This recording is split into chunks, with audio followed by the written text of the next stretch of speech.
एक चिड़िया ने बताया कि ये 3 बातें जीवन में याद रखने पर कभी औलाद पर संकट नहीं आता, धन की हानि नहीं होती और अपनों से कभी धोखा नहीं मिल सकता। तो दोस्तों, हमने पिछले भाग में देखा था कैसे राजा ने रानी को मरवाने की कोशिश की थी, क्योंकि वे बच्चों की जगह कभी कुत्ते के बच्चे को जन्म दे रही थी, कभी बिल्ली के बच्चे को। तो आइए जानते हैं कि भाग 2 में आगे इस कहानी में क्या होता है। अब धीरे धीरे राजा और राजमहल के लोगों की नज़रों में रानी के लिए सम्मान कम होता जा रहा था। मित्रों, आपको बता दें कि इस बार वह नहर में बहता हुआ बच्चा उस सिपाही को मिल जाता है। उसने दूसरा बच्चा भी ले जाकर अपनी पत्नी को दे दिया और उसे अपने बच्चे की तरह पालने लगी। कुछ दिनों बाद रानी ने एक और बच्चे को जन्म दिया। इस बार रानी ने एक बेटी को जन्म दिया था, लेकिन उस रानी की दुष्ट बहनों ने उस बेटी को भी पहले की तरह उठाकर नहर में फिकवा दिया। वह बेटी भी उसी माली के हाथ लगती है और अपनी बच्ची की तरह उसका भी वह पालन पोषण करने लगता है। इधर राजा अपना क्रोध इस बार नहीं रोक पाया, क्योंकि रानी की दुष्ट बहनों ने रानी के पास एक मरी हुई छछूंदर को रख दिया था। राजा सोचने लगा कि इस रानी की वजह से तो हमारे पूरे नगर में बदनामी हो रही है। सब लोग यही कह रहे हैं कि रानी तो कुत्ते बिल्लियों को पैदा करती है। लगता है कोई कुल कलंकनी राजा के घर में आ गई है। अब तो मैं उसको बिल्कुल नहीं छोड़ूंगा। इधर राजा की मंशा को भला ही समझने के बाद उस मंत्री ने हाथ पैर जोड़कर निवेदन करके रानी को मारने से बचा लिया। मंत्री ने कहा, महाराज, इसमें रानी का क्या दोष? इसे जान से मारने के बाद भी आपके घर में बेटा बेटी नहीं हो जाएंगे। इसलिए उचित यही होगा कि आप रानी को मारने की बजाय रानी के पास जाना छोड़ दें। राजा ने कहा, मंत्री जी, अगर तुम कहते हो तो मैं रानी को जान से नहीं मारूंगा, लेकिन मैं इसको सज़ा ज़रूर दूंगा, और ऐसी सज़ा दूंगा जो मृत्यु दंड से भी बढ़कर कष्टकारक होगी। राजा ने एक चौराहे पर एक जेल नुमा महल बनवाया। उसमें एक लकड़ी का पिंजरा रखा हुआ था। उसी पिंजरे में रानी को बंद करवा दिया। राजा ने यह आदेश करवा दिया कि इस चौराहे से जो भी निकल कर जाएगा वह रानी के ऊपर थूक कर जाएगा, और जो व्यक्ति ऐसा नहीं करेगा उसे भी ऐसी ही कठोर सज़ा दी जाएगी जो इस रानी को दी जा रही है। राजा का ये फरमान मंत्री को बहुत बुरा लगा। मंत्री सोचने लगा कि इस सज़ा के योग्य तो इस रानी की दोनों बहनें हैं। बेचारी निर्दोष रानी अब तो बिना करे ही सज़ा पाने लगी। उधर रानी के वे तीनों बच्चे उस माली के घर में पलकर बड़े हो रहे थे। माली ने उनकी शिक्षा दीक्षा कराई। धीरे धीरे वे सभी विद्याओं में पारंगत हो गए।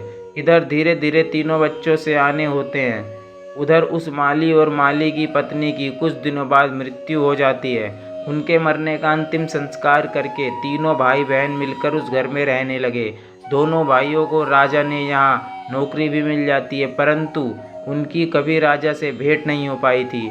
एक दिन दोनों भाई शिकार खेलने को जाते हैं। उनकी बहन घर में अकेली थी, सिर्फ उसकी 2 दासियाँ उसके साथ थी। उसी समय उसके यहाँ एक बड़ी माँ आती है और उसे कहती है, बेटी, मैं तुम्हारे यहाँ कुछ समय के लिए ठहरना चाहती हूँ। लड़की ने तुरंत अनुमति दे दी।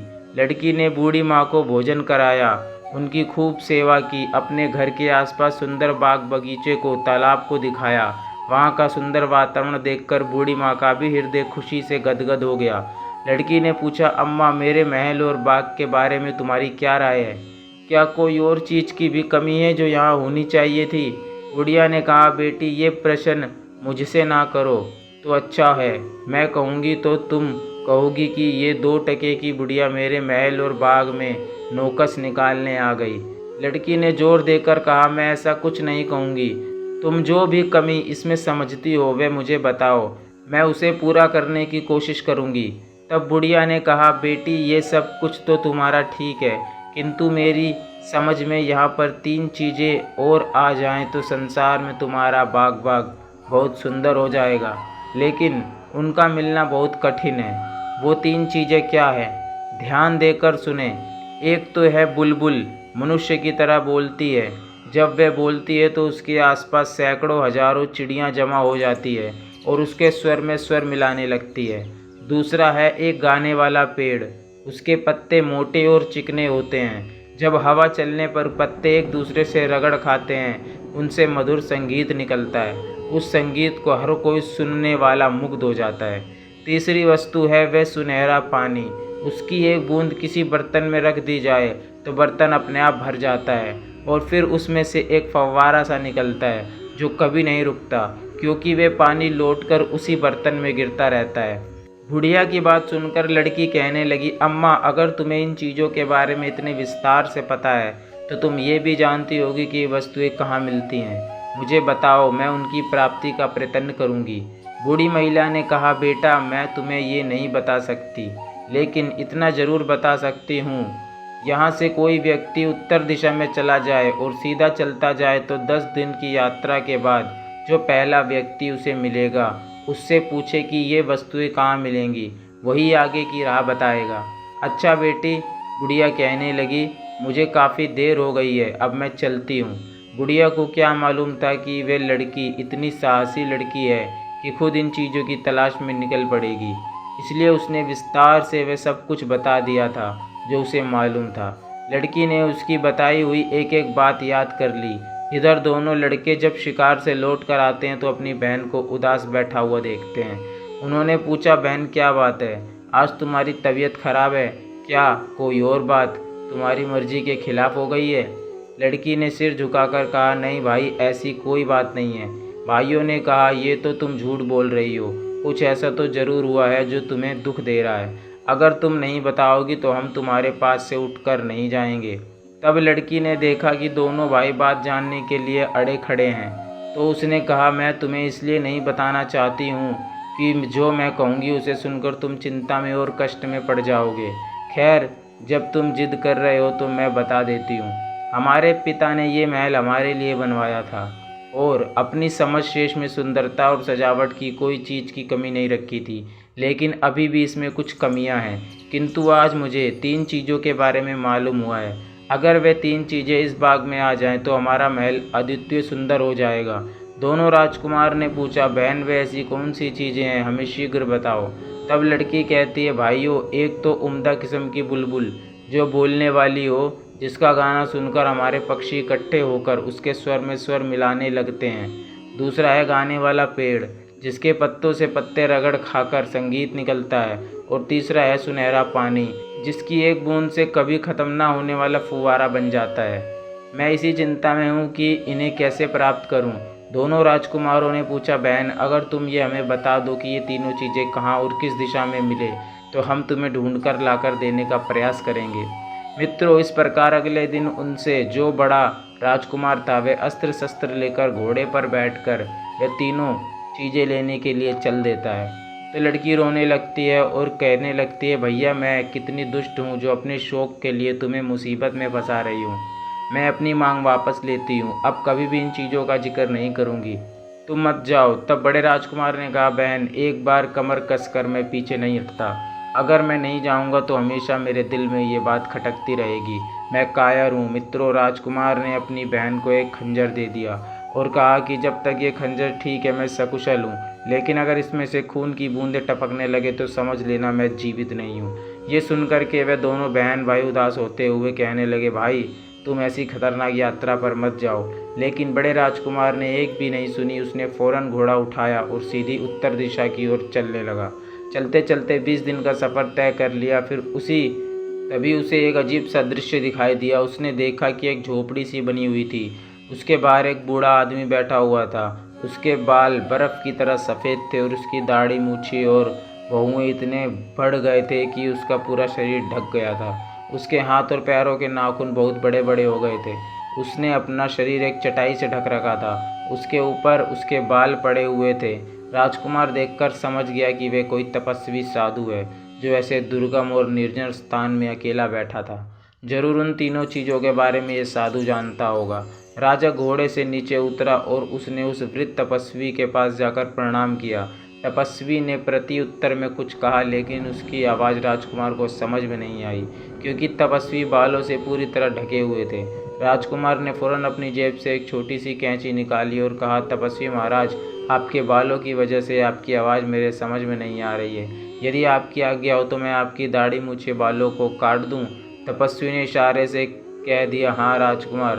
उनके सारे बाल काट दिए। अब तो साधु का चेहरा बिल्कुल बदल गया था। राजकुमार ने कहा, तपस्वी, यदि मेरे पास दर्पण होता तो मैं आपको ज़रूर दिखाता कि बालों के कटने के बाद आप बूढ़े से जवान हो गए हो। राजकुमार की ऐसी बातें सुनकर तपस्वी मुस्कुराया और बोला, बेटा मैं तुम्हारी सेवा से प्रसन्न हूँ। अब बताओ इतनी दूर किस लिए आए हो, मैं तुम्हारी क्या मदद कर सकता हूँ। तब राजकुमार ने बताया कि साधु महाराज मैं बहुत दूर से उम्दा किस्म की बुलबुल गाने वाला पेड़ और सुनहरा पानी लेने आया हूँ। आप मुझे बताएं कि ये वस्तुएं मुझे कहाँ मिलेंगी। राजकुमार की बात सुनकर साधु चुप हो गया। राजकुमार ने पूछा, महाराज आप चुप कैसे हो, कृपया करके मुझे बताइए, यदि नहीं पता है तो आप मना कर दो। तब तपस्वी ने कहा, पुत्र मुझे पता तो है, लेकिन मैं तुम्हें इसलिए नहीं बताना चाहता, तुम्हारी सेवा के बदले में मैं तुम्हें मुसीबत में डालना नहीं चाहता। वहाँ का मार्ग बड़ा कठिन है, सैकड़ों लोग वहाँ गए लेकिन कोई लौट कर नहीं आया, इसलिए मैं तुमसे कहता हूँ जहाँ से आए हो वहाँ वापस चले जाओ। राजकुमार ने कहा, बूढ़े बाबा मैं जाने के लिए नहीं आया हूँ, मुझे अपना कार्य पूरा करना है। मैंने अपनी बहन को वचन दिया है, इसमें चाहे मेरी जान ही क्यों ना चली जाए। तुम मुझे वहाँ तक पहुँचाने का रास्ता बता दो, बाकी मैं देख लूँगा। तुम मेरे युद्ध कौशल पर विश्वास करो। तपस्वी ने कहा, बेटे यही तो मुश्किल है कि तुम्हें युद्ध कौशल दिखाने का अवसर ही नहीं मिलेगा। तुम्हें जो शत्रु मिलेंगे वे सामने से मुकाबला नहीं करते हैं, बल्कि छुपे तौर पर वार करते हैं। राजकुमार ने कहा, मैं छुपे तौर पर भी वार करने वालों से निपटना अच्छी तरह जानता हूँ, आप मुझे वहाँ जाने का रास्ता बता दीजिए बस। मित्रों, तपस्वी ने उसे बहुत समझाया लेकिन राजकुमार ने अपनी जिद नहीं छोड़ी। तब तपस्वी ने अपने झोले में से एक गेंद निकाली, कहा, मुझे तुम्हारे जीवन का बहुत अफसोस हो रहा है, लेकिन तुमने जिद पकड़ ली है तो अपना भला बुरा तुम स्वयं ही जानो। तुम घोड़े पर सवार होकर के इधर को जाओ और उस गेंद को भूमि पर गिरा दो। ये गेंद खुद ही लुढ़कने लगेगी और तुम इसके पीछे पीछे जाते रहना, जब तक ये लुढ़क रहे तब तक तुम चलते रहना। एक पहाड़ के नीचे जाकर ये गेंद रुक जाएगी, वहीं एक पेड़ से तुम घोड़े को बांध देना और फिर आगे पहाड़ पर चढ़ने लगना। तुम्हारा दोनों ओर काले पत्थर दिखाई देंगे, तुम उन पर ध्यान मत देना। इस दौरान तुम्हें पीछे से कई आवाज़ें सुनाई देगी, तुम्हें कुछ धमनियाँ, कुछ गालियाँ सुनाई देगी, तुम उन्हें अनसुना कर देना। अगर तुमने एक बार भी डर कर पीछे की ओर देखा तो तुम और तुम्हारा घोड़ा दोनों काले पत्थर के रूप में बन जाएंगे। वहाँ पड़े हुए काले पत्थर वही सब लोग हैं जो इन्हीं चीज़ों को लेने के लिए गए थे और पीछे लौटकर देखने के कारण वहाँ पत्थर बन गए। अगर तुम कुशलतापूर्वक पहाड़ की चोटी पर पहुँच गए तो वहाँ एक वृक्ष पर टंगा हुआ पिंजरा मिलेगा जिसमें गाने वाली चिड़िया मौजूद होगी। उस चिड़िया की बातों से तुम्हें डरना नहीं है, बल्कि उससे तुम उस गाने वाले पेड़ और सुनहरे पानी का पता पूछना, वह चिड़िया तुम्हें बताएगी ये चीज़ें कहाँ मिलेंगी। इन सब चीज़ों को पाने के बाद तुम्हारी राह में कोई खतरा नहीं रहेगा। बेटे मैंने ये सब तो तुम्हें ज़रूर बता दिया, लेकिन अब भी मैं यही कहूँगा कि तुम वापस लौट जाओ। मैं साफ साफ देख रहा हूँ तुम वहाँ तक नहीं पहुँच पाओगे, उससे पहले कि काला पत्थर बनकर रह जाओगे। राजकुमार आगे के लिए चल देता है।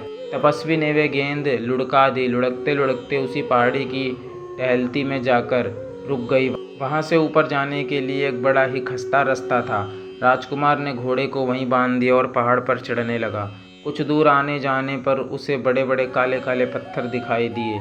उन पत्थरों के बीच 5 कदम ही आगे बढ़ा था, तभी पीछे से कुछ आवाज़ें आनी शुरू हो जाती है। वे आवाज़ें उन राजकुमार को धमका रही थी। कोई आवाज़ कह रही थी, कौन है बेवकूफ़ जो आगे जा रहा है। कोई आवाज़ कहती थी, पकड़ो इसे। कोई कहती थी, ये कितना बड़ा दुष्ट है, इसे पकड़ कर मार डालो। कोई उस पर चीखती थी, कोई चिल्लाती थी, कोई कहती थी इसे घेर लो। पर अंत में राजकुमार उस पहाड़ की चोटी पर पहुंचकर उस चिड़िया को प्राप्त कर लेते हैं और वही चिड़िया उन बाकी 2 चीज़ों को प्राप्त करने का भी रास्ता बता देती है। तो मित्रों, इस कहानी से हमें ये सीख मिलती है कि अपने लक्ष्य को पाने के लिए दृढ़ संकल्प कर लो और उसको पाने के लिए हर संभव से संभव प्रयास करें और किसी से द्वेष ना करें, बस अपने कार्य पर ध्यान दें। तो इस प्रकार इस चिड़िया ने हमें ये सीख दी। तो दोस्तों, आशा करते हैं ये वीडियो आपको पसंद आया होगा। अगर वीडियो अच्छा लगा हो तो लाइक ज़रूर करना और चैनल पर नए हैं तो सब्सक्राइब ज़रूर कर लेना दोस्तों।